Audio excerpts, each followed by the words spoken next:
امام جلال الدین رومی رحمۃ اللہ علیہ کا اسم گرامی محمد اور لقب جلال الدین تھا، جبکہ آپ علمی دنیا میں مولائے روم کے نام سے پہچانے جاتے ہیں۔ آپ خلیفۃ المسلمین حضرت ابو بکر صدیق رضی اللہ تعالی عنہ کی اولاد امجاد سے تھے۔ آپ کی ولادت 604 ہجری میں ہوئی۔ آپ کے والد گرامی حضرت بہاؤالدین بلخی بڑے صاحب علم و فضل بزرگ تھے۔ پورے خراسان میں آپ کی شخصیت مرجع خلائق تھی۔ حاکم وقت محمد خوارزم شاہ بھی آپ کے عقیدت مندوں میں شامل تھا، اور وہ علماء کی رفاقت میں حضرت بہاؤالدین بلخی کے حلقہ درس میں شامل ہوا کرتا تھا۔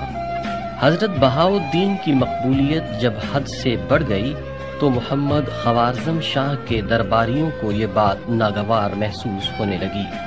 حضرت شیخ بہاؤالدین بلخی نے ان معاملات کو محسوس کرتے ہوئے ترک وطن کیا اور نیشاپور کی طرف ہجرت کرنا مناسب جانا، اور آپ 610 ہجری نیشاپور تشریف لے گئے۔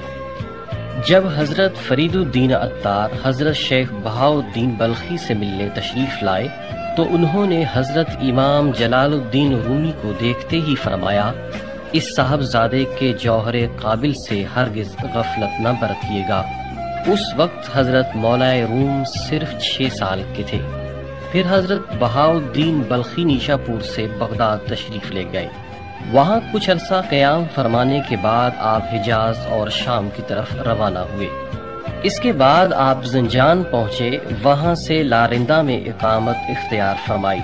وہی امام جلال الدین رومی کی شادی ہوئی اور لارندہ میں ہی آپ کے بیٹے سلطان ولد کی ولادت ہوئی۔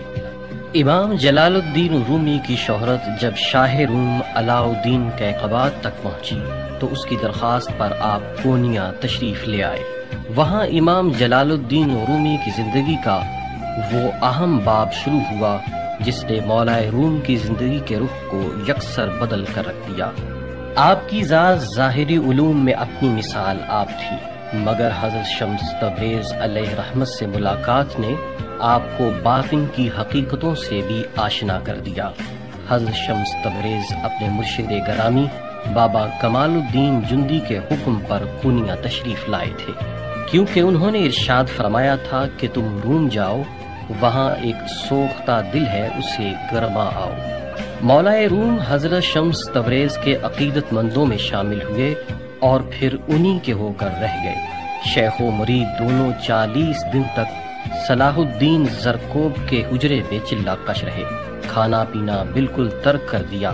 پہلے آپ سما سے احتراز کرتے تھے، مگر اب سما کے بنا چین نہ آتا تھا۔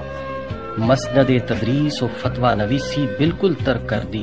حضرت شمس تبریز سے ایک لمحہ کے لیے بھی جدا ہونا گوارا نہ تھا۔